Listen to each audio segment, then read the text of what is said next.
Buongiorno and welcome to my We're Thinking podcast, or MWOT for short, hosted by me, Lee Greeno, here live from the Man Cave every week. Now, today I'm speaking to Gypsy Wonder. Gypsy is all the way from Minneapolis, and what a beautiful character she is. She has been through a hell of a journey, let me tell you. I don't want to go through it now because you want to watch the episode, but she had diabetes, unexpected pregnancy, toxic relationships, drugs, you name it. She has had a rough time, but she's come out the other side fighting. She wants to help others.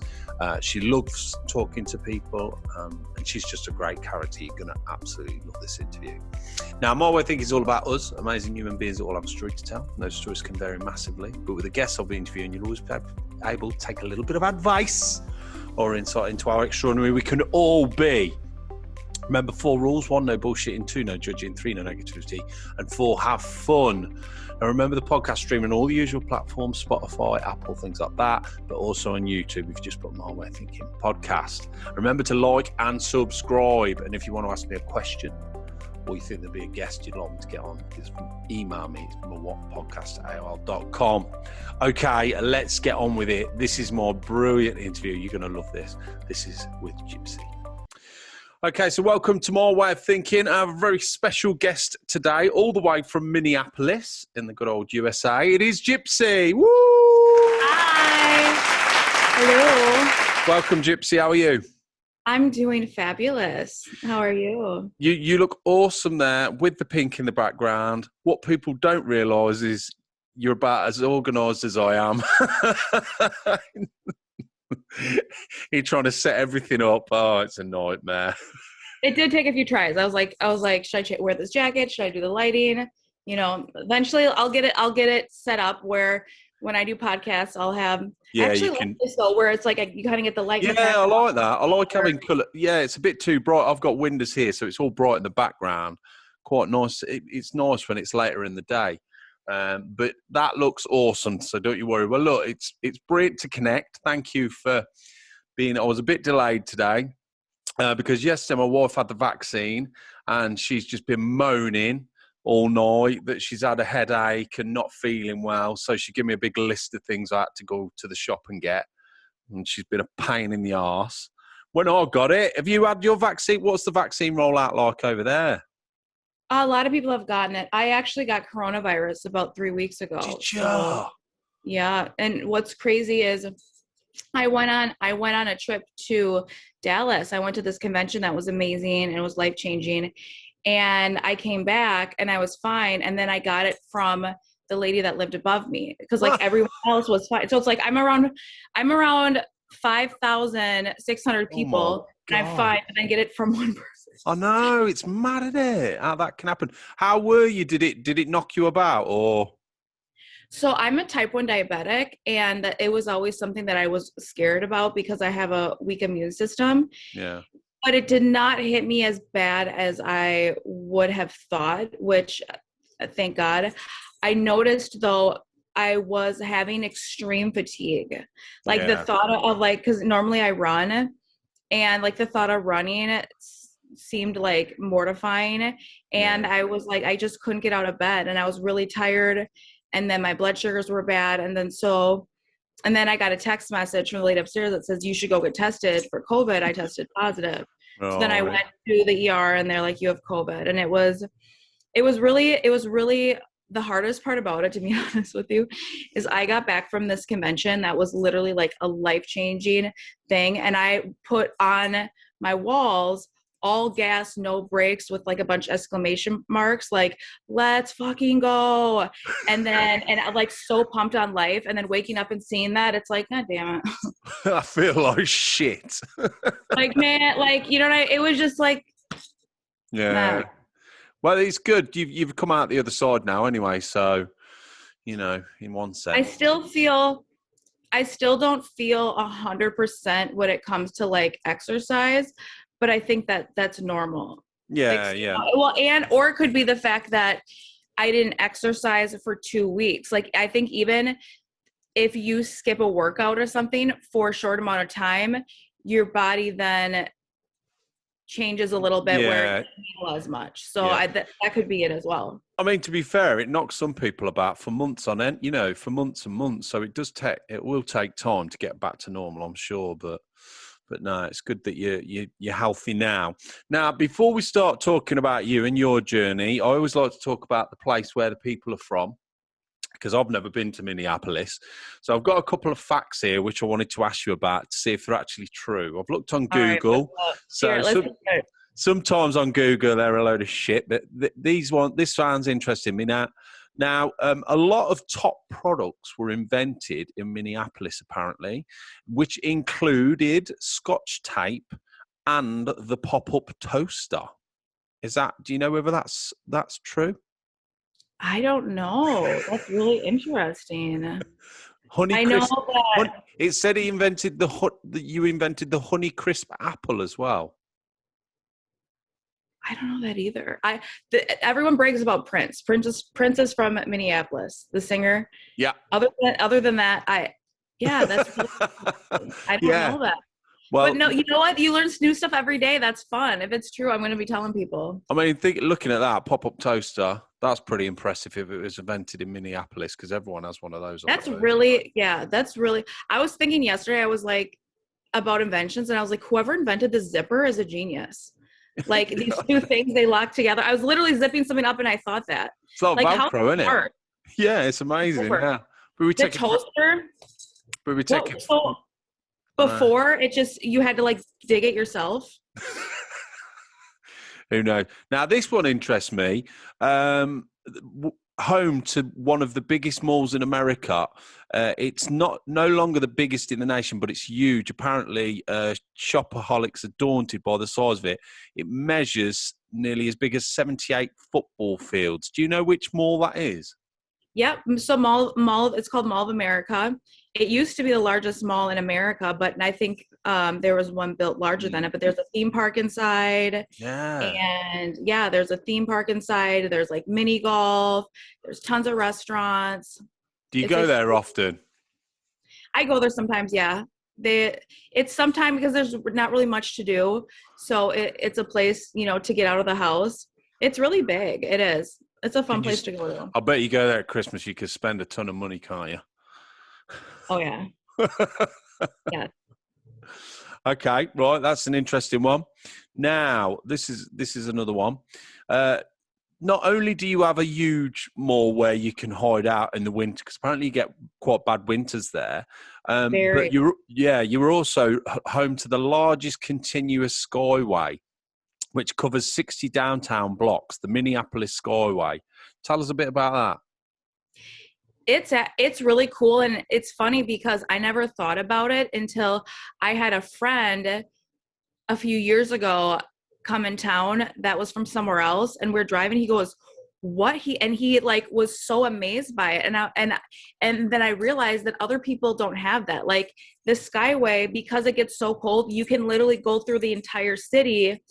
And over every street it is a skyway. And then in the skyway, there's some restaurants and food places. Wow. And because I've always known we've had it, I never thought that it was so intriguing. But until someone said something, I'm like, yeah, that actually is really cool. That in the middle of winter, you can go like everywhere. Is the winters quite bad there, are they? Very. Was it snow? Yeah. It snows, and too, a lot of times, you can get your car stuck in the driveway. Oh. Can I tell you a funny story? Go on. I declared, I am going, because the day before my car got stuck in the driveway, or a few days before, and I said, I am going to yoga and nothing is going to stop me. Like, nothing is going to stop me. So I went and parked in the above driveway, right? Because I'm like, I'm not going to be parked I parked in the above driveway. And I get out of the house to go to yoga, and my aunt walks up and she's like, my car is stuck in the bottom blocking the driveway. And I'm like, are you kidding me? So my car was good. I was going to go to yoga, but she came to try to go up the driveway to show up and say hi, and her car got stuck. So we had to call AAA, and it was like a 3-hour production. So I decided I want to change it to, Nothing can stop me unless it's not meant to be and God doesn't want me to. Then I can stop. But my own will is not being stopped because that can happen. But yeah, and just going places, being cold all the time. I had a car a few years ago. The heat went out for a little bit, and it Yeah. was Oh like. God. So how cold does it get where you are? It does get cold. We have mixed winters. I think in the UK we get a lot of where it's very muggy and raining and miserable. We don't really get snow. We probably get a bit of snow and then it'll rain. So it's, we don't have hard winters, but we have very miserable, damp days where it's dark. But yeah, it's not that bad. It's not when it snows and it's bad here. We just grind to a halt because we have no way of getting around or anything or dealing with it. But yeah, that's what it's like here. Okay, and then the final one, Minneapolis is where the phrase "holy cow" was coined. Apparently, a Minneapolis sports announcer used the phrase "holy cow" for the first time when reporting on a home run. Baseball big there? Is that the big sport? A lot of people like baseball, yeah. And a lot of people like the Vikings, which I tend to disappoint, but I mean, they're faithful fans, so I guess that is. You don't follow it. I'm tiptoeing around that. I'm tiptoeing around that because I don't want anyone to get mad. But yeah, So I don't want any death threats. But do they have American football there as well and stuff like that? So the football meaning soccer. So they just built a stadium for soccer, but right. The American football is what's really popular there. Yeah. British. Well, I'll call it British. We invented it, but football, soccer, whatever you call it soccer over there. It is getting bigger and bigger, isn't it, over in America? It is. Because we had good old David Beckham go over there, didn't we? And I think he owns a team or something. Does he LA Galaxy or something like? I know he played for him, but I think that's quite big over there. You do know who David Beckham is, don't you? Yeah, I know who that is. Not that bad. Like I'm not big into sports. The only sport that I love is MMA and like UFC. Oh, but right. Okay. I do know some things. Like I know who David Beckham is. Okay. What sport do you like? Yeah, I suppose soccer's massive over here, so I do love that. Any sort of sport really, we follow, but football's the biggest one here. I'm not really into cricket. We have cricket over here, which is pretty boring. I'm just not into that kind of thing. Rugby's always a good one in Britain. That's a massive sport as well. We do enjoy going watching the rugby. So, but I think over in America, you have a lot of baseball. There's so many rules in American football. So difficult to understand. Whereas here, soccer, you've got the ball, put it in the goal. Well, that's what's nice too for kids and stuff. I guess you have to get knee pads, but I heard for like hockey, people playing that, it gets so expensive for parents having to get all the equipment and carry it everywhere and do this and that. Where soccer, if kids want to play and have fun, they can play it. Just like, remember the scene in Titanic where the ice chunks came off? And then the kids were like playing it like it was soccer. Yeah, it's true. That is one thing. If kids get into sports over here, it's usually easy. You just need a rugby ball or football. But I suppose over there, American football, like the protection that they wear, it's really expensive stuff, isn't it, to buy? And if you haven't got much money, I know. I feel bad that if some families, but they can just get a football over here. So anyway, there's my fun facts. I did have a few more, but they're all pretty rubbish, to be fair.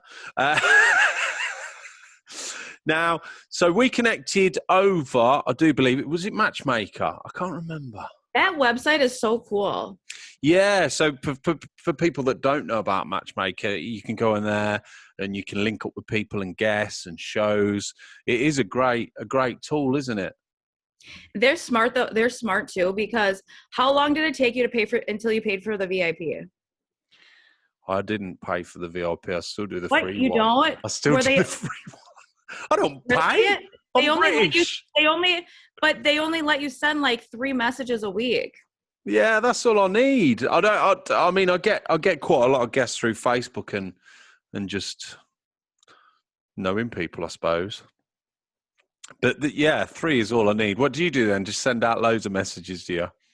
I really want to do as many podcasts as I just want to really get out there. I'm writing a book, and after I release my book, I'm actually writing 3 at the same time, and I'm going to release them on the same day. Wow. And I've declared, I'm manifesting, I'm going to get an exclusive deal with Audible as well. It's going to happen.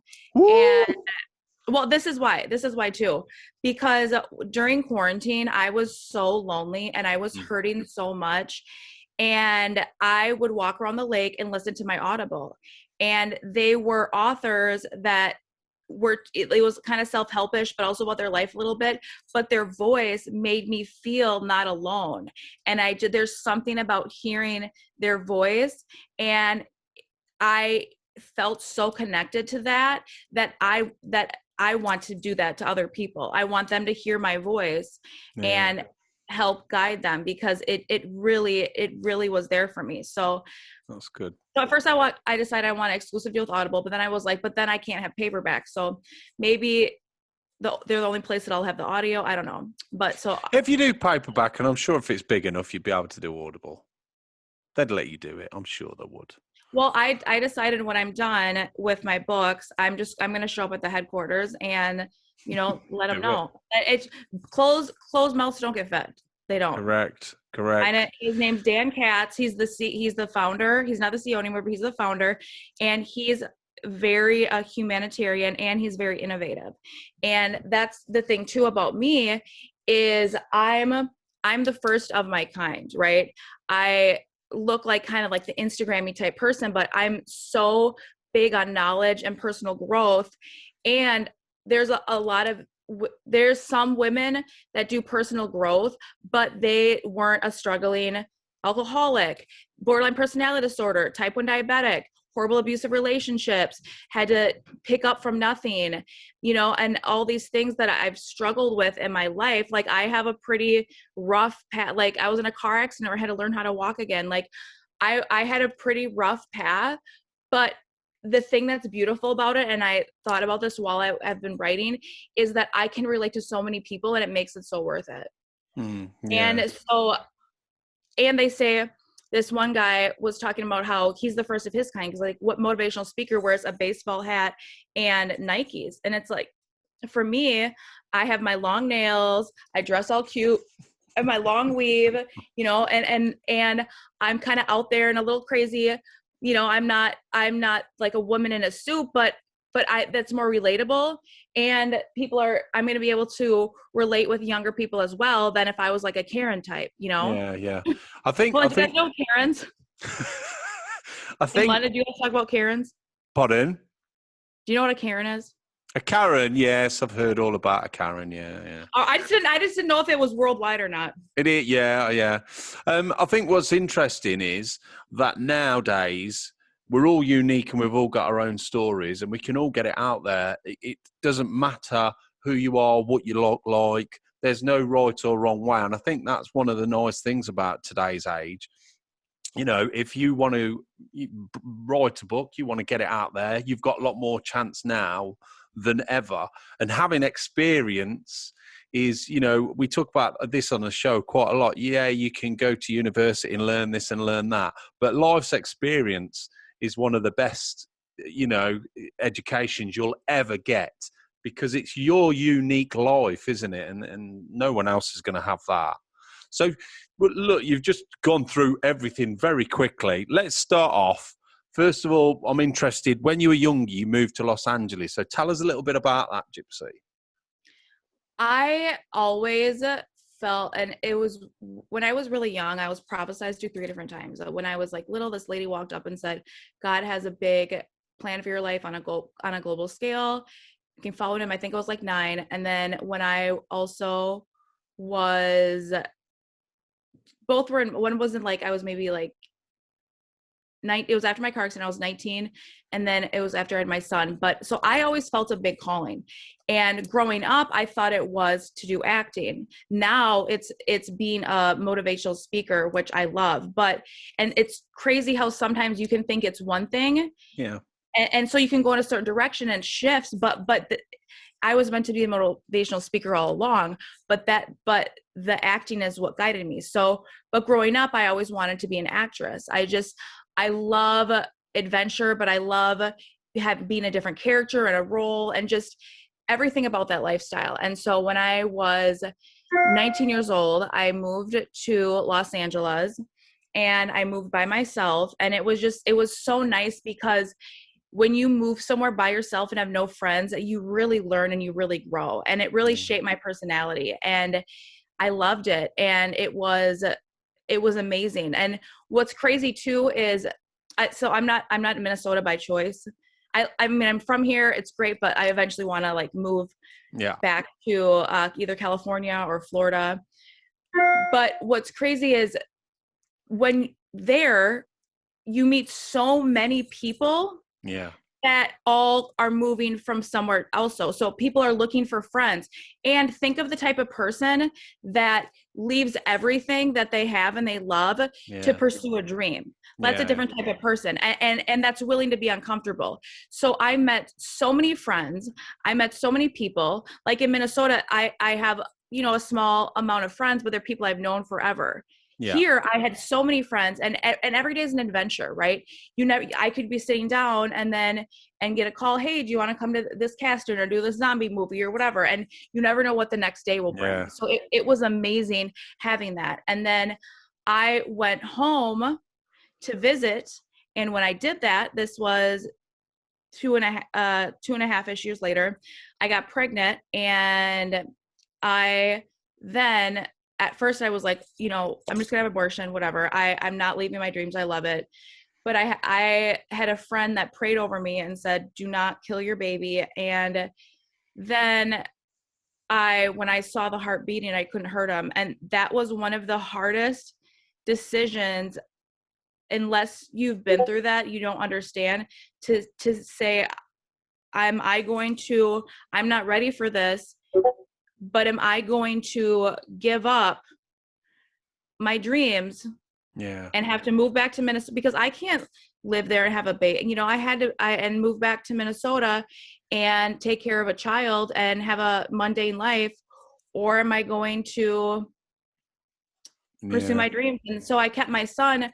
And for a while, I just felt really bitter about life, because just sitting at a desk 9 to 5, when I knew in my heart and my soul and my mind I was meant for greatness and adventure, was really hard. But I realized I'm at a point that I can have both. I can have a life I always wanted, where I'm traveling all over the world, and my son. It just took time. And I'm thankful for everything. I love my son, and I'm thankful for everything that happened the way that it did, because the person I am now is priceless. Every lesson I learned, everything. The level of success that I'm about to get, if I would have had that 10 years ago, I would probably end up dead. Or I would end up miserable, even if I had all the money in the world, because I had to get myself right. So that's one thing I'm learning also, is, as much as I don't want to say this, God's timing does matter. It does. Yeah. And the patient thing really bugs me. The patient thing, having to be patient, it's so hard for me, but I'm really learning to trust timing and trusting the process. Yeah, and I'm not exactly the same, but I know what you mean, because I had a lot of dreams and passions when I was younger, and life takes you in a certain direction that you don't expect sometimes. But it's like you said, I think everything works out right. If I look back and I think if it had gone the way I wanted, it's like you say, I wasn't in a fit state to take on those kind of responsibilities when you're younger. I partied pretty hard when I was younger, but God, if I'd have had a lot of money and wealth, God knows what would have happened. So I think it's important that you don't have regrets. Everything happens for a reason, and that's. But you don't come to terms with it straight away. Sometimes it takes time, doesn't it? And especially when you have a young child and a young child screaming, and you know how difficult it is to bring up kids. It's bloody hard. And when you're, what were you, 22? That's, it's a big shock. 23, yeah. And it, like I said, the hardest part was just sitting at a desk, where it's like, but this is something that I've come to realize too, that someone said, and I think about this all the time.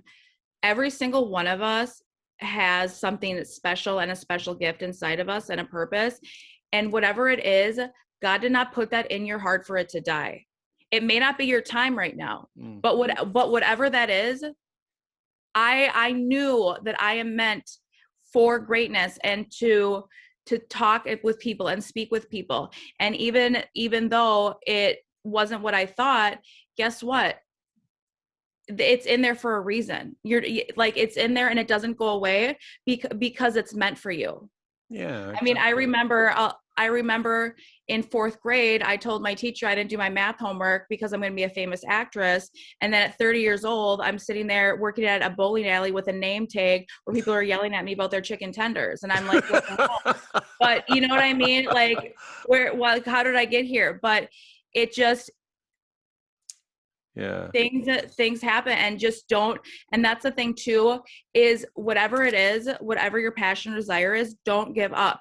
This I want to say to you as well too. I think social media, well, I think it's horrible for relationships, but on that side note, I think right now we are in the ultimate time for entrepreneurs. If anything you've ever want to create or do, you can do that. If you want to be a cooking show in Spanish, you can do that. If you want to have shows where you do pranks, you can do that. If you love, watching birds and make a TV show on that, you can do that. You can make a blog about it. You can make a TV show. Any passion, anything that you desire or want to do, you can be your own producer. Like, think about if someone wanted to do a cooking show 15 years ago, they'd have to call Food Network, sit down, do meetings. And now what's amazing about it is you create it yourself and you have all the creative control. Yeah. If you want to do music, you can make your own music and post it. So for people that love to be an entrepreneur, the sky's the limit. And I think everybody should have a passion project, because everyone has things they enjoy, and it makes life so much more vibrant when you can wake up and do something you love every day. Yeah, definitely. Like, even if people have a job they don't like, I saw a thing before that said, entrepreneur boss, 9 to 5 work job you hate, 6 to 11 work on project you love. Average person, 9 to 5 job you hate, watch Netflix, go to bed. It's true. And it's true that now with social media, the world's your oyster. I've sort of lived through quite a lot of it, where you used to have to go to a library, you'd have to find a book, you'd have to try and contact somebody. Now you can do all of that on a phone. So it is a fantastic time. I think as long as you use it in the right way, don't get me wrong, I love social media when it's done in the right way. It's a fantastic time, and it's good what you said there about passion. Of course you still have to pay the bills, and with what I've been, the things I've done with filmmaking and things like that, yeah, I'm not the next Spielberg, but I enjoy it, and I enjoy my passion, and that's why I do it. I don't, God forbid someone pays me £1 million to do it, I doubt that, but I enjoy it. And you should always, like you say, if you've got a passion, you should definitely follow it. It makes life more worthwhile, doesn't it? I saw a documentary before about happiness, and they mentioned that one of the key things for people that are happy is if there is a skill they are building. So, like, say they're learning guitar every day because you're seeing growth and you're improving on something. So, and that's the thing too. With YouTube now, you can learn anything. I practice the crip walk all the time. I practice dance moves all the time. You can do art things. You can, whatever it is, you can learn and do. And this is such, like, that's why people, when they tell me they're bored, I look at them and I go, how? Yeah. How the fuck are you bored? Like, you can literally learn anything. See, I love learning how to do things, and I find so much fun in that, whether it's a dance move or communication skills or about life or an art project. I love to learn. Yeah. And so that's the thing, is like, I can't ever get bored. There's always something to read, something. I can't sit through a movie because it's hard for me, because I'm just like, I'm on the go, all gas, no brakes. Yeah. But I'm just.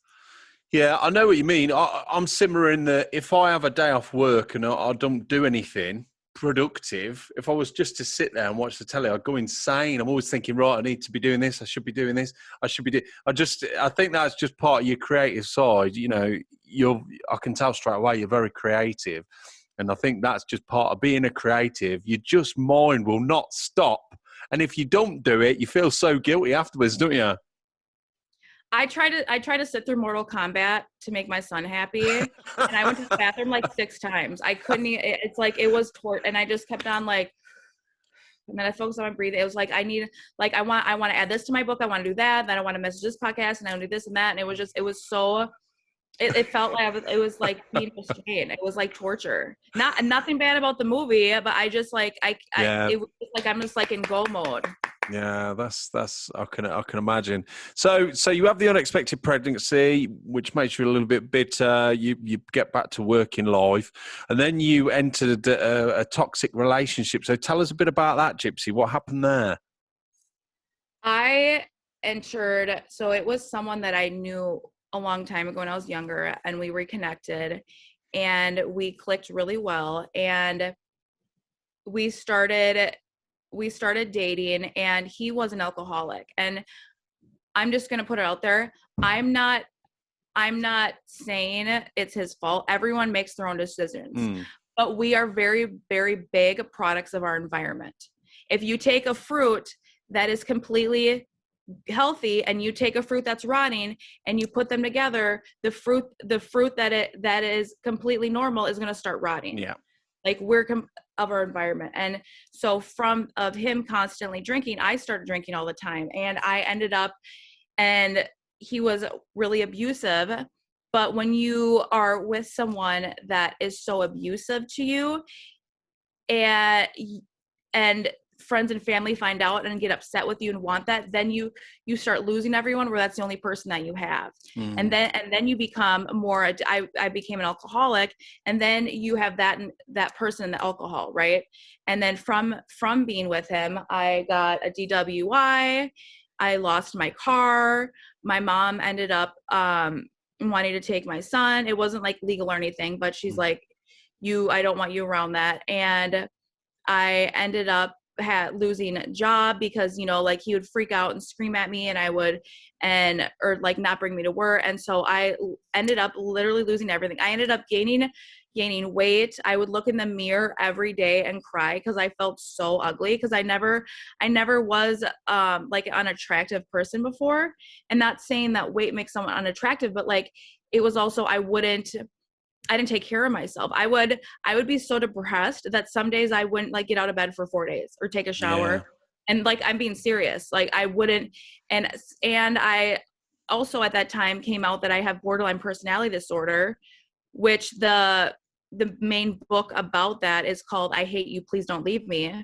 So it's about having this really toxic relationships. And it got to a point too with him that he like would go to jail. I wouldn't even call the police on him, but he would start like abusing me in public, and he'd go to jail. And then there's times where he's with them where he'd be with me and in my car and psycho and crazy. And I had one of two options. And like I said, he was like my lifeline at the time. That's all I had. It's either A, I call the police on him, but he has warrants out, so I won't see him for 2 years, or B, I deal with it. And it was a really hard situation. Yeah. You know, like I would be like in a woman's bathroom, and he would walk in there and start attacking me, and they call the police. And this is the thing that's crazy though. I had a friend that dated a guy that was very abusive. This was like a few years before I met this guy. And I told her, why would you stay with that? Why wouldn't you walk away? Like I couldn't make sense. Oh, if a guy's rude to you or does that to you, why would you? And it was weird experiencing that, because it's such a weird situation of why, especially when you are an addict, and it's like I was addicted more to having the partner to be an addict with than like the drug itself. Yeah. And what a joke that I have with my friends sometimes is it's called This Time I Mean It, because they always say, any of my friends that have been with an abusive guy, they're like, all right, we're not talking anymore. I'm done with him. This time I mean it. But then But the thing about that is when someone says, this time I mean it, they really, like, when you say that, this time I mean it, you really in your mind 100% believe that, like, you mean it, like, this is the end of it. But it's not. And it took, and then finally he had to get to another state. And it's, what's crazy is I wasn't even happy, but it was just like when you lose everything. And then, so he had ended up another state, and I'm left with no car, no job. My mom is my son. I hate the way I look and my body, and my diabetes is horrible. So I feel very weak, and everyone's mad at me. And then I stayed, I had a place to stay at that wasn't, but, and that it's like, when you're at that point, all you can do it is just drink, because you don't like having to face reality. It's so overwhelming. Like, where the fuck do I even start? But you can, like, it's so true. As long as you are breathing, I don't care who you are or what your situation, as long as you are breathing, things can get better. They really can. And I'm pretty much like a human guinea pig that can attest to that. And that's why I really want, because I'm like the last person on planet Earth that I think would have gotten my shit together. Like, it's actually really comical when you think about it. But it says sometimes that God uses the people that are least qualified so you can see, like, his work. Like, I'm literally the last person you'd ever imagine if you saw me back then. That is doing this. And so I just, it's like, if I can do this, anyone can. And that's why I really want to spread. I think, I mean, abusive relationships like that, there's nothing worse, and I do understand it. I think women, it's so easy to judge and say, why don't you leave him? But it's not that easy. And like you say, you're both drinking, you're both in a toxic relationship. I suppose the one thing you can look at is the fact that he left to go to another state and you didn't have to break it off. Because when women have to do that and say he wouldn't let you go, that is so difficult. You know, we have problems with that over here, where if a woman's trying to get away from a partner, you know, it can get serious. You know, women get murdered, and it's so difficult for a woman to leave these guys. It is difficult. So I suppose in one way, you know, it was a good thing that you didn't have to go through that turmoil, especially with a young son as well. He left, and then you had to turn yourself around, and you didn't have to try and get away. He didn't leave by choice. He got, like, kicked out and had nowhere to stay in the state anymore. But yeah, I think the thing too, like, for instance, when people talk about how, like, a woman will have, like, a pimp, these guys come in and they take broken woman. Like, I was a broken woman, and he was really good at manipulating me to think that no man will ever want me or care about me, and that I have no one else, and, like, I don't have my family, I don't have anyone else. So literally it, like, it becomes the only thing you have, where you think, even if they're bad or abuse you, it's like, it's a really twisted mind control. It's really bad. It's really bad. And you're drinking as well, so that's not helping anything, because you're drinking, and you know. So if you weren't drinking, it'd be difficult. But because you're both drinking, and I suppose as well, because if you go back to when you had your son, I suppose that was in the back of your mind, and that played up as well. So drinking was a way of sort of forgetting that and forgetting the issues of that. Would you say? Yeah, it was the fact that my whole life, and this is the thing, I even talked to my mom about this the other day. When I was growing up, I never cared about getting married. I never cared about having kids. All I told my mom is, I'm going to be rich and I'm going to travel the world and I'm going to be somebody. And I grew up in, like, a trailer park, and I would be telling everyone, I'm going to be somebody. I'm going to be rich and travel the world. And I never cared about a family or kids. And so the fact that that's all I've cared about my entire life, and then I'm stuck back in Minnesota where I never wanted to be, having to work, like, every day was an adventure to me. Like, having to just sit at a desk is like torture for me. It's like I said, earlier at Mortal Kombat, just sitting in a movie. Like my brain is really, if I didn't make bad choices, I could like be doing deals with Mark Cuban on a private jet. Like I'm very intelligent, but I've made a lot of really poor choices in my life. And so knowing that, and then knowing that I have to be like, man, you can't take your meal break yet. And like, you know what I mean? Having like, Yeah.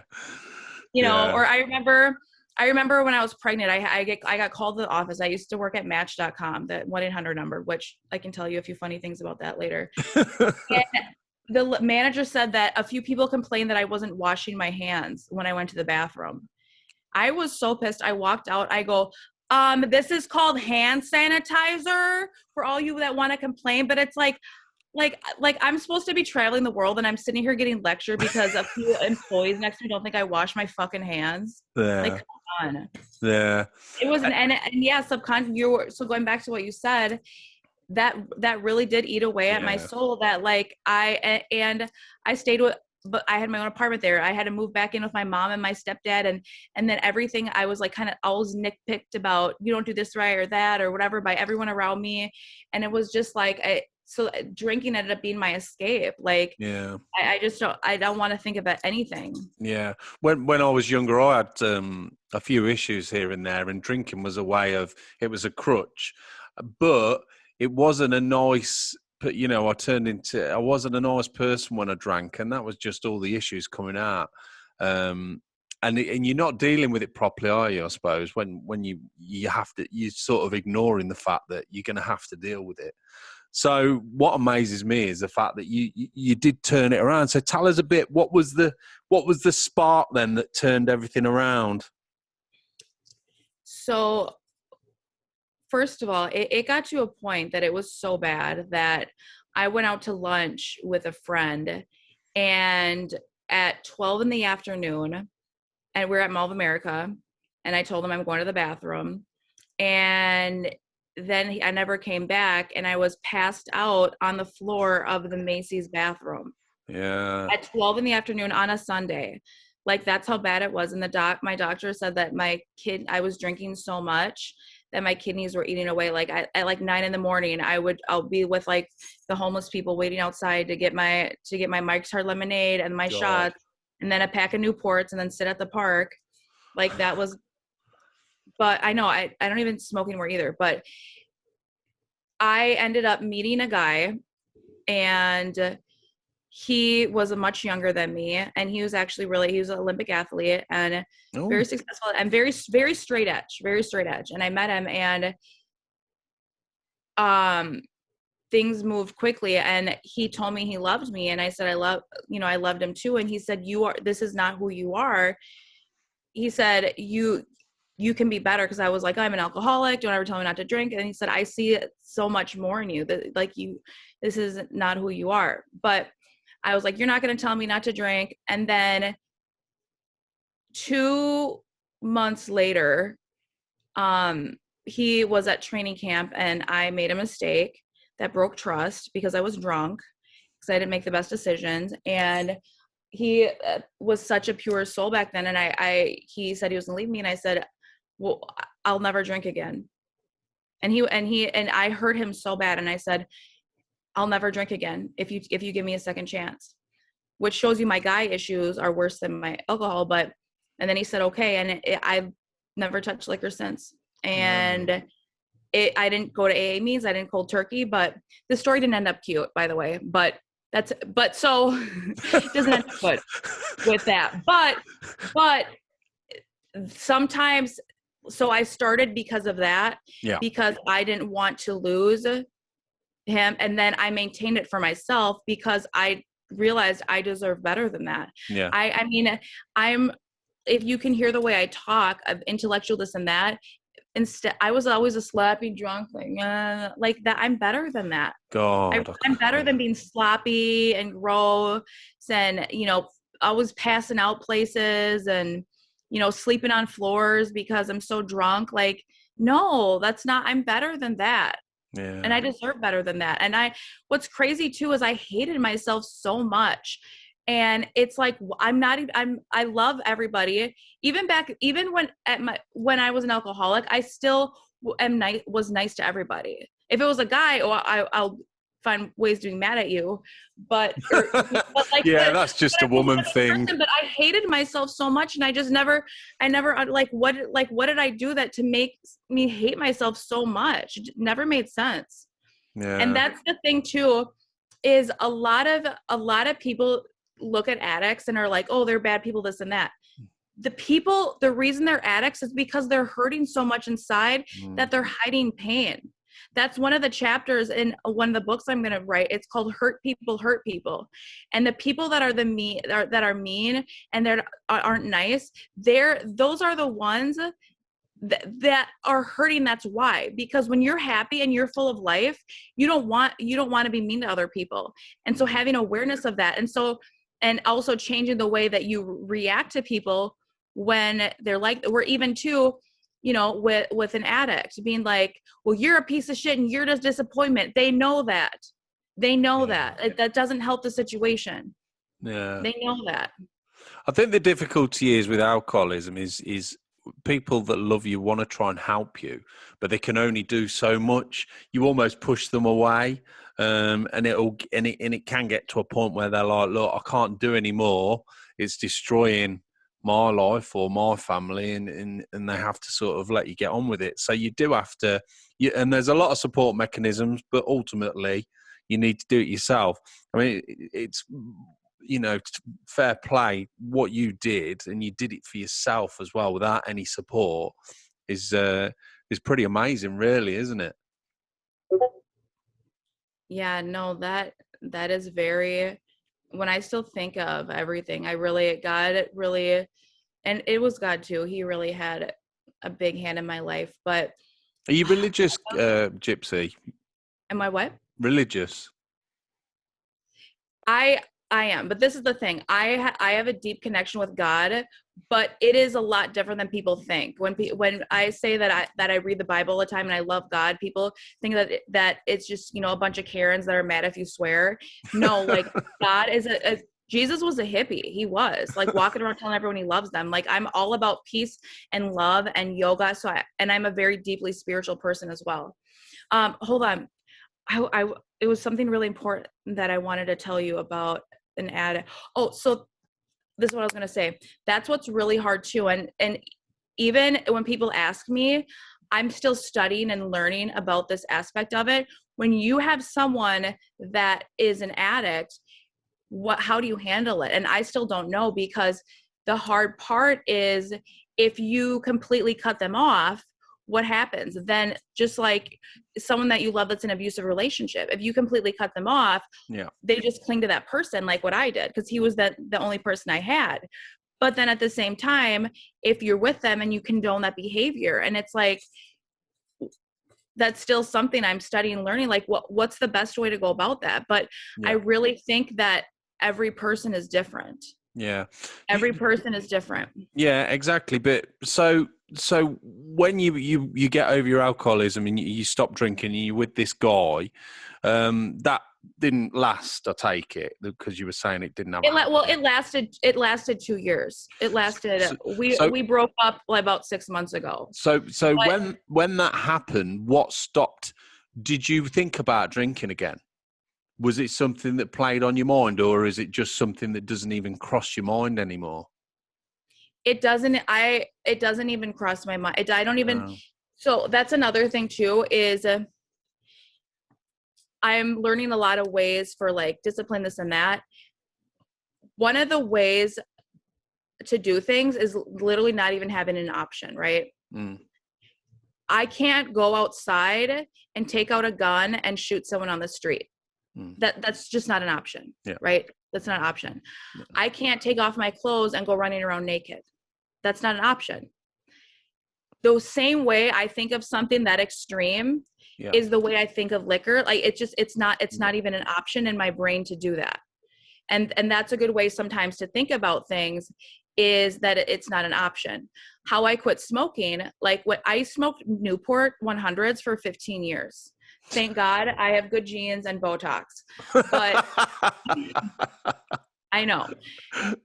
I want to smoke a cigarette right now as much as I want to eat a fucking shoe. Like, Like, literally, like, do I get temptations to eat shoes? No, I don't. That's like how bad I want to smoke a cigarette. And it's crazy to think that I did it for 15 years. But one of the things I learned is about telling yourself who you are, right? So for instance, if someone asked, do you want a cigarette? I could say, I'm trying to quit. Or if someone says, do you want a cigarette? No, I'm not a smoker, right? I started, it was like a few days after New Year's. This was a few years ago. And I just started telling myself, I'm not a smoker. I'm not a smoker. And I've learned a lot about the power of words. I'm not a smoker. I'm not a smoker. And from doing that, it doesn't cross my mind because I'm not a smoker. So like, say for instance, you want to become a morning person, but if you go, oh, I want to go to bed, but I want to wake up early, but I'm not a morning person, subconsciously, it's going to be extremely challenging. Yeah. You just have to say, you just have to start telling yourself I'm a morning person. Yeah. Also with liquor, I'm not a drinker. I'm not a drinker. Yeah. I'm not a drinker. Yeah. But what's hard too is around the time this happened, Target. So do you know Target? It's like a place you like buy everything. Oh, right. Okay. So stores that you just go, stores that you can get like household goods and whatever, they had a liquor store in there. Okay. They have a liquor store in movie theaters. They had a liquor store in the grocery store and a bar where I could get drunk on wine and go grocery shopping. So now alcohol and in a movie theater, everywhere you went, alcohol was available. Yeah. So it made it that much more challenging, but that's why I just had to say, I'm not a drinker. I'm not a drinker. Yeah, it's a good point you said that, because that's and you use that in certain things. I'm just thinking, and we took sport, they use it where you don't talk about the negative. So you won't say, oh, you missed that. They'll say that was close, or you know what I mean? It's saying the positive aspect instead of the negative in a statement. And like you say, you'll see some people and you'll say, do you want a fag? And they'll say, oh, no, I've been given up 29 years. And you think deep down when they say that, they're like, I've been given up 29 years. Yeah, but you still want one, don't you? Whereas you turn around and say, no, I don't smoke. You're not giving anyone the story. You're not looking for, you're just making a statement and that is it. One also thing that really helps with that, the tool is eating low carb. So I'm a type 1 diabetic and I'm not supposed to really eat carbs, but food has always kind of been a problem. Yeah. Where I started, instead of saying, oh my gosh, I want to eat chips and candy or whatever, and I can't, I want it, I think, ick, I'm not putting that in my body. Yuck. That's nasty. All the chemicals and that is in there, gross. I don't want that. And when I literally start thinking that it's gross, it becomes so much easy, right? But when I think about, oh, I want it, oh, I can't, it's all about your mind. It's all about your mind. Like discipline, it was the hardest thing for me for the longest time. And it's how you say things and go about things in your mind that changes things. Yeah. So where are you now then? So are you in the middle of the writing the books? You said you want to be a speaker, you want to do that. What's your plan? Because I would guess the way you talk, you've got a plan, haven't you? Oh yeah. What's the plan? So Ray, I'll just give a little. So after I quit drinking, ironically, I started being a bartender. But the thing I liked about bartending, no, I'm dead serious. But I liked the social aspect of it because so when I was a bartender, people would always tell me their problems and I would talk to them.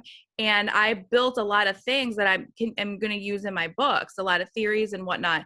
But so I started being a bartender and I would take a lift there, a lift back. And the guy I was with at the time would take all my tips and hold them for me. And then so for like 6 months, and then I saved up and I got a car and I started working out and discovered yoga. And I started getting in really good shape and loving exercise and growing. And then I started last year learning about the stock market and trading and crypto. Woo. And so now I do that and I love it, because it gives you the freedom to trade, but then also do my side hustle without having to be at a desk. But Yes. So now, and it's crazy because I remember I told my mom, I said, I'm going to be the number one most influential motivational speaker in the world. And, but I don't know where to start. I told her this, and she's like, well, maybe make a YouTube, this or that. And I was like, I don't know where to start. But all I knew is that I'm going to do that, right? Because sometimes we don't know the exact path.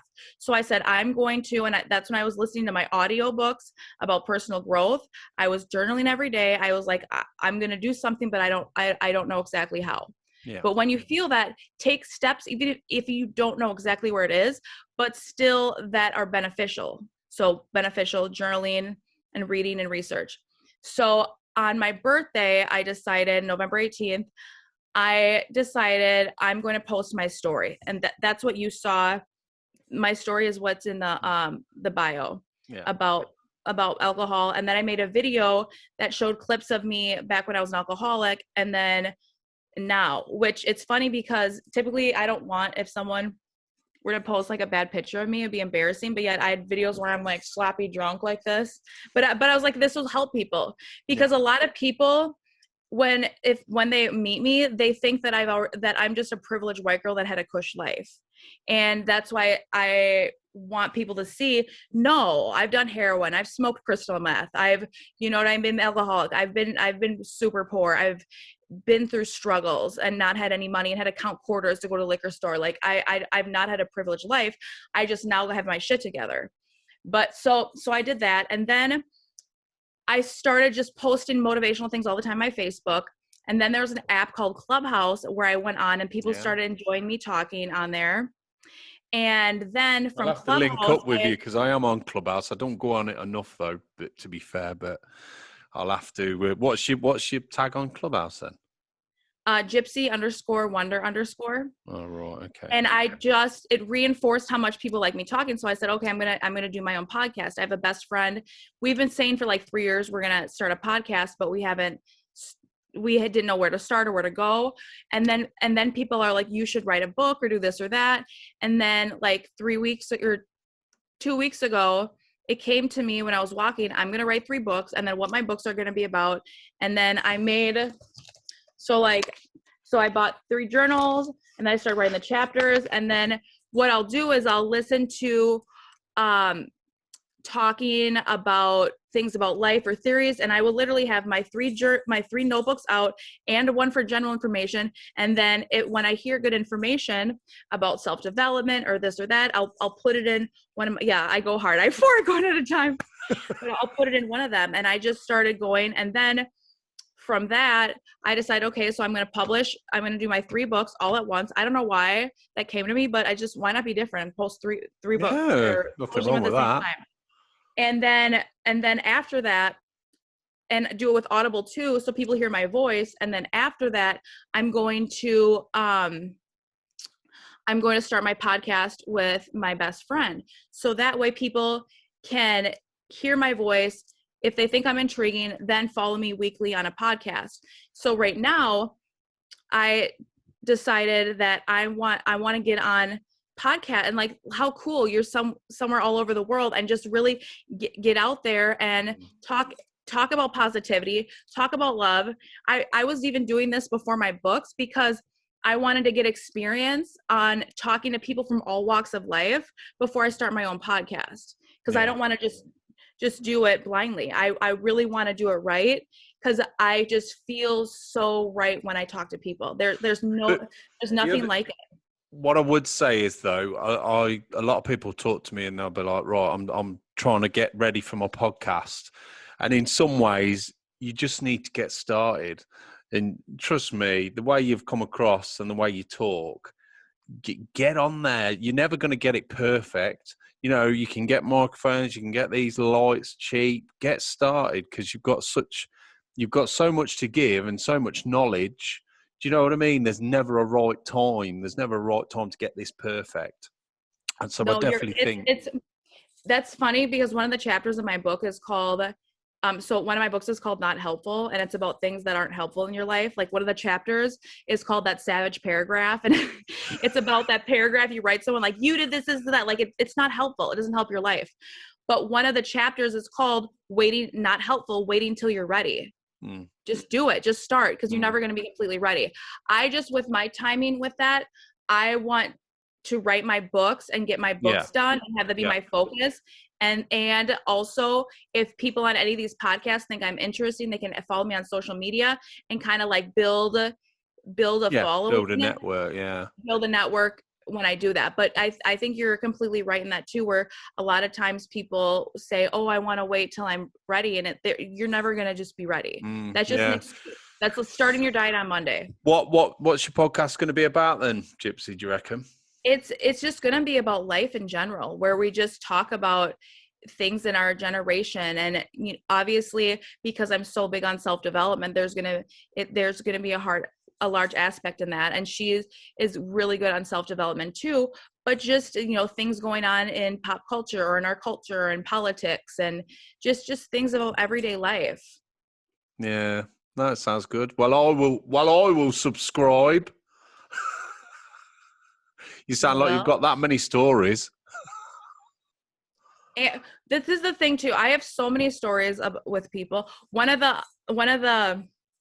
So can I tell you about my books? Yeah, of course. Because I thought of one of the chapters of my books when you said that. So one of my books is called, and it's a movement that I'm going to start, and it's called I Got You, right? And I notice I say that a lot to people. They're like, oh, can you grab this? Oh, I got you. Or can you this? I got you. I got you. And I feel like we as a whole need to start saying that more to each other. I got you, and being there for each other, because we are all just people trying to find purpose, trying to find path, and hurting each other, being mean to each other is not like it doesn't do anything positive, right? Yeah. So I talk about how I found out something about a guy where I felt like my soul was dying. I go in the bathroom and I cry my eyes out and I can't breathe. And then I forgot the guy's ranch for his chicken tenders and he's pissed off at me. And it's like, you never know what someone is going through. You don't. And so being mad, oh, that person forgot my refill, or, this person's slow. This one time at Starbucks, there was a line and I come up and this lady is kind of crying that works there. She's like, I'm so sorry. It's my first day. I'm sorry. And like the person before kind of yelled at her for being slow. And I was like, listen, everyone's had a first day. That person can go fuck themselves, because you are amazing. And they obviously have problems going on in their life that they're yelled at or mean to you. You're doing an amazing job. And she got so happy that I said that, and it changed her day. We all have powers within our voice to make people feel better. That's one of my chapters. It's called You Have Superpowers. We have superpowers within our voice. There's so many times you hear stories where someone was about to kill themselves and one person said like a nice thing to them, and that changed everything. Yeah, it's a massive thing. I think what you've got to realise is everybody's different. Everybody's got a story. I mean, that's why I do the podcast. And you should never take that lightly. And you're always going to get the one dickhead who's had a boring life and hates their life. Why would you have a go at someone who's working hard?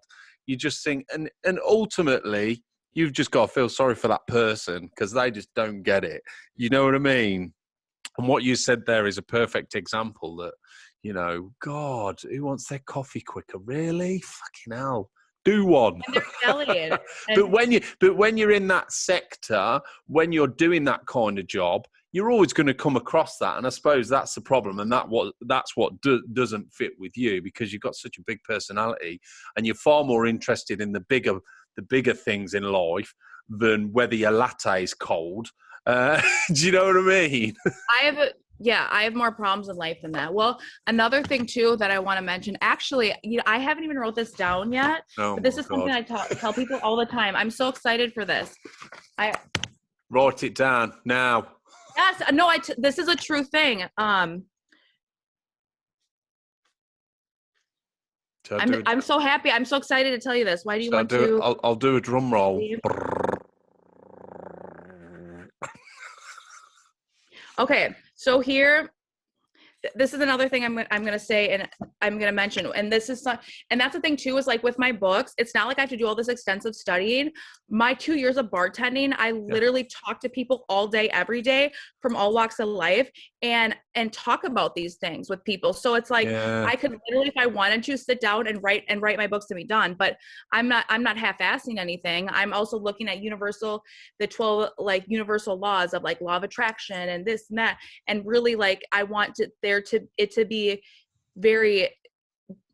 different and stand out. But what you need to do is what you're doing now is the right thing. Is you've got all this information in your head. You're not going to think of it like that straight away. So as long as you've got that book and that pen, as soon as you think of things, you can just keep jotting them down all the time. So you're doing the right thing. Well, and that's what's really helpful too, doing these podcasts, is because I get asked different questions of different things. And that's why I have this next to me, because then when I get an idea, I can put it in my book, or things people say, I can use this knowledge to put it in my books. But this is something that I always thought about, that I'm going to mention, and I got you. When I would go to work, right? I would come into work and I would hear people be like, oh my gosh, Angie's here. Our day's better. You're so fun and you're always positive. My day's better, right? That's a good feeling, okay? But then say Tim walks into work and everyone's like, oh, fuck, Tim's here. Our day's ruined. God damn it. What do you get from that, Tim? Like legitimately, Tim, what do you get out of walking into a room and everyone's day is fucking ruined because of your presence? Is it power? That's what he wants. More power. I think it's more powerful that I can inspire people and make them feel good about themselves. I think that's more powerful. Of course it is. Like, what do you fucking get out of that? Like, that's legitimately, I want people to think about that. But if Tim's not happy with his life and he doesn't want to change it and he can't be bothered, what's he going to do? He's going to take it out on everyone else. And that's the problem, is trying to surround you with people that are not like that, because you're always going to get that, and they can only make the change. They can only turn their life around, but you're always going to get that. And people like Tim will hate people like you because they're like, what's she so happy for? Do you know what I mean? Oh, they do. They drain the life out of you. Well, especially because guess what, Tim? You can't take me down. Yeah. You're naked. You're not going to be my rotten fruit. You're not going to be my rotten fruit. Yeah, you're not taking me down. And you know what? People like that, because I have a kind of goofy, silly side. They end up reluctantly kind of like smiling or laughing or whatever. I'll be like, oh, you so mad or whatever. They fight it, but I can get to people like that a little bit. But that's why I'm going to word it in a way that for the first time in their life, people like Tim, who I don't even know a Tim, I'm just saying, but people like Tim will start to second guess and be like, do I, like, think about it. I get a lot of free stuff when I go places, but not because I try, but just because I'm genuinely nice to people and I love meeting people for all walks of life. What, like, being the mean person, what do you get out of that? Yeah. And it's looking deep into that as well, because maybe I almost feel sorry for those kind of people because they've got an issue that they haven't resolved. So if you can help people like that, then that's an even better thing, isn't it? Right, exactly. And the idea too that if people are scared of you, that gives you power, because I don't necessarily think that gives power. I think you're forcing that on. I think the power is when you're nice, and because who are you going to want to work harder for? Someone that you genuinely like as a person, or someone that you can't stand? If shitty bosses, I've always taken shortcuts. Like I don't care about you. I don't care about our team or whatever, because I don't respect you and you're a piece of crap. Like, I'm not. And I feel like a lot of people can attest to that. Am I wrong? Yeah. Well, look, so you've been doing all this, you're doing your books and everything. To me, it feels like you're on the right path, but I definitely think what you've been through, and I can't imagine what you were like, because you're so passionate and energetic. And I think that is great for people that are maybe a bit lost and are maybe in a situation that you were in. you can almost help those people. And I think that'll be a massive thing, whether it's with your books, your speaking, but you definitely should be doing that. What sort of, if someone is in that kind of situation, what sort of advice do you think you could give them, Gypsy? The best advice that I ever had when you're at the bottom, right? Were two things. One was, as long as you are breathing, things can get better. Because everything everyone said to me was like, I would just like fling it away. But then I was like, I am breathing right now, but and just as long as you are breathing, things can get better. And then adding to that, there's nothing that can't be changed, right? So eventually my car situation, that can be changed. I can eventually get a car. It's not impossible, right? I mean, if like you're missing a limb, that isn't really something that can be, I mean, modern technology is happening, but like, like that's something that can't really be changed. Something like someone death that unfortunately that can't be changed. But as long, like, I remember I cried, I don't like my hair. My friend's like, well, you can get extensions. And I was like, but I don't have a car. Well, you can get a job and get a license and get a car. And I was like, I don't have a job. Well, you can eventually get a job. And I was like, and I don't like my living situation, and whatever it is, like it can be changed. Maybe it's not overnight. Maybe it's not the next day. Maybe it's someone stuck in a bad relationship. The rest of your life, you're not stuck. People think that they're stuck. And I feel like people a lot of times think they're helpless in situations when they're not. Like, you can get out of it. You can. But another thing too is realize that you're on a different path than other people, and don't overdo it. Everyone has their different things. For me, some days getting out of bed, I should have got a fucking trophy for. Because when you're that depressed, and that just getting out of bed and taking a shower and sitting on the couch, right? But to some people would be like, no, you need to do this and this and this and this and this and this and this. You know what I mean? So everyone has their own thing inside them, and knows, but challenge yourself, get out of bed, but don't make it, especially if you're that low, where don't make it unrealistic, but challenge yourself. And this is another thing too that people have to realize. Okay, I got sober and I thought life's going to be perfect. Life's not going to be perfect all the time, right? Some days I wake up, and I don't know if this is in there. Some days I wake up and I feel excited about life and vibrant. Some days I wake up and I feel like my soul's dying, and some days are in between. But every day you have to choose whether or not you feel like it. And it's funny because this is the hard, I preach this, and the other day I felt really depressed, and it's like, fuck my life. I tell people this, like, I have to do it. But regardless of how you feel, if you need to make that decision, I'm going to get up every day and I'm going to do this. I'm going to, even if I don't feel like it. And when you start doing things productively, even if you don't feel like it, that's when the paradigm shift happens. This book I read by Mel Robbins, it's called The 5-Second Rule, is a game changer. And it talks about, you know that book? 5, 4, 3, 2, 1, blast off. And it just, it is very true. And if you think about people that you've maybe met that are inspirational to you and you look up to, they're always happy, energetic, full of passion. They don't wake up every morning like that, but it's something that they bring to the table and they can do it. You said about acting earlier. Actors are brilliant at it. They can just switch it on and off. Motivational speakers, you can wake up one morning and feel like absolute shit, but you've got to speak to people in the afternoon. So you have to have that, you have to be able to transition to that place, don't you? And once you do, it makes you feel so much better as well. It changes your mindset. We can all just sit there on the sofa when we feel like shit in the morning, but it don't do you any good. It doesn't. It really, and that's the thing. People think that, this is a really, one of my favorite things I'm going to have in my book too, that I want to tell you. Did you ever watch The Sopranos? Yeah, brilliant. Yeah. Remember the Russian prostitute?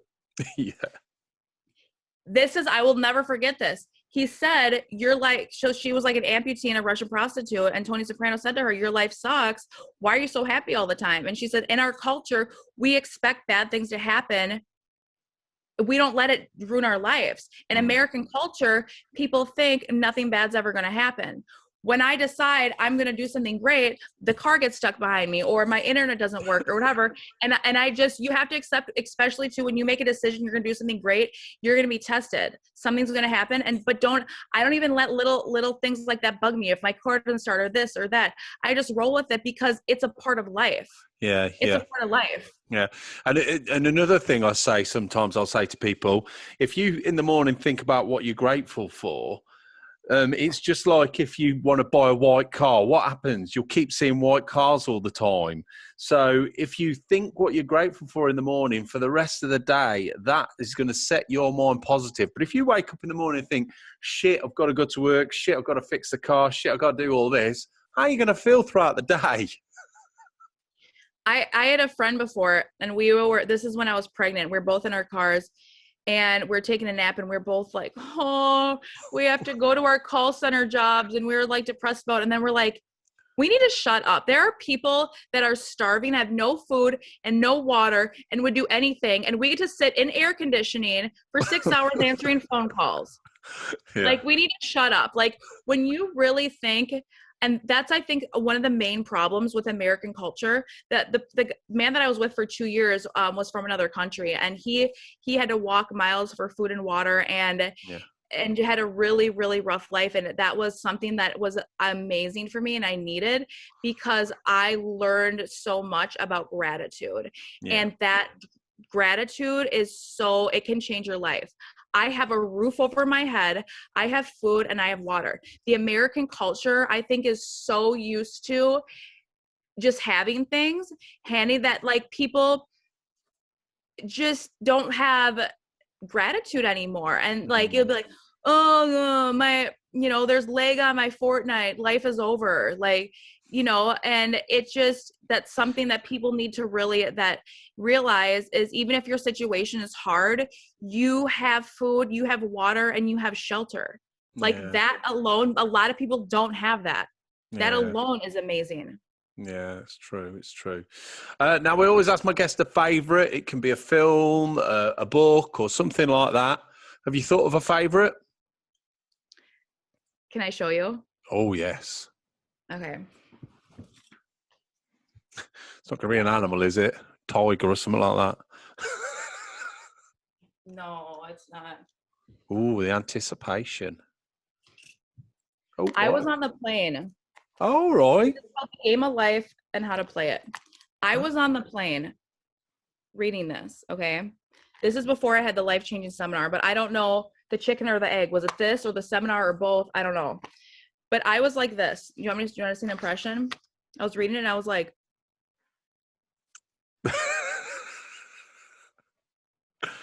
my mouth dropped. And I looked right and left like, is this for real? This is so, after reading this, like, literally so many things in my life changed. And mind you, this is 3 weeks ago. But one of the main things is about, like, manifestation and the words. My friend called me and she's like, oh, I'm broke. I go, don't ever, ever, ever say that. Don't ever say that. Don't ever say that. Don't say that. Don't say when you say negative things, you bring it out. And and the examples it used, and then I thought of things in my life and other people's lives, and it was just like, it was that aha moment, like everything made sense. But it's called The Game of Life by Florence Scovel Shin, or however you say it. But it was so amazing. Oh God! And it just makes things make sense. Oh, brilliant! The subconscious mind and everything. I love it. It's funny, isn't it? You're reading something like that, and then it's like, wow. Oh, it was amazing. I want to say one last thing though. That I forgot to tell you earlier. A chapter. Do we have time for it? Just really. Yeah, fast? go. So my favorite chapter that I'm about to write is in I Got You. And I've read a lot of books, but I've never seen a chapter like this or people mention this, but it's called Appreciate the Characters. And everywhere that I've worked, my favorite people are the ones that everyone thinks is annoying, right? And I realized it's because I appreciate this eccentric person that dances the beat of their own drummer and has their own rules to life, and that's kind of crazy. I appreciate it because it's fun. Like, this person exists and it's hilarious, and it's having people try to change their perspective, right? Yeah. Because this person that's like beyond a reality show, or like this Kramer. I don't know. Have you ever seen Seinfeld? Yeah. Like the Kramers of real life. Like this person exists. This is amazing. And just trying, like, changing the mindset of that. Like, this one guy that I used to buy stuff from, this drug dealer, I would come to his house, and he would there'd always be holes in the walls or a black eye because the girlfriend get mad at him. One time I came over to get some like Xanax, and he had to pick it out of the what is it? I can't even think right now. The thing that you clean with, vacuum. He had to pick it out of the vacuum. And so that's just like to kind of build up the person he is. And I asked him one time, I was like, you always answer your phone. Like, you're really good at that. I'm surprised. And I was like, why is that? And he got kind of emotional with me for a second. He was like, there's times that, I wanted it and I needed things and I couldn't get it. And I decided that I'm going to dedicate my life to being the drug dealer that I never had. This dude, like, you know what I mean? I'm going to be the mom I never had. I'm going to be the dad I never had. And he was serious. There's someone out there God. that his emotions are so connected that he is going to be the drug dealer that he never had. Like, that person exists. Is that not hilarious? So yeah, he was a perfectionist then. See, people like that, if he could just move that mindset to something useful, he could be the next president, couldn't he? Oh, I love that. The characters, right? You probably know some characters. I know. I'm the same. I mean, when I'm writing and like scripts and things like that, I love real interesting characters, because when you delve deep, their stories are amazing, aren't they? And they might, like you say, they might be the most annoying, the most boring person, but when you break them down, they're amazing people. Well, look, Gypsy, I could talk to you all day. It's been an absolute joy. If people want to get hold of you, where can they find you on social media? So right now I have Instagram. So it's Gypsy, GYPSY _ Wonder, WONDER _.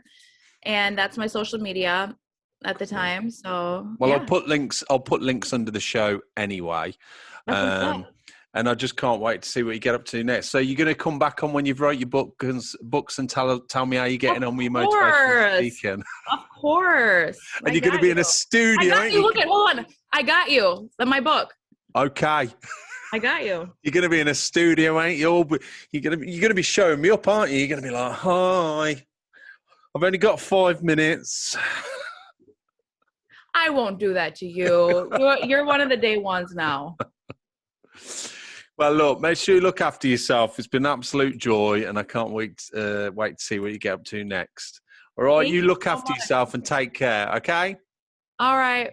Bye. Take care. Bye.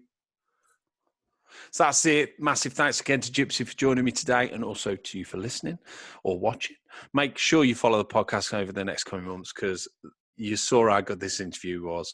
Trust me, there are some absolute crackers and extraordinary, amazing human beings. Remember to leave a rating and subscribe wherever you go: Apple Podcasts, Spotify, YouTube. Just put My Way of Thinking in podcast, and we pop up everywhere. On Instagram, it is MWOT Podcast. And finally, if you want to get in touch or ask me a question, or you think you'd be a good guest, email me. It's mywhatpodcast@aol.com. Okay, until next time, God bless. Take care.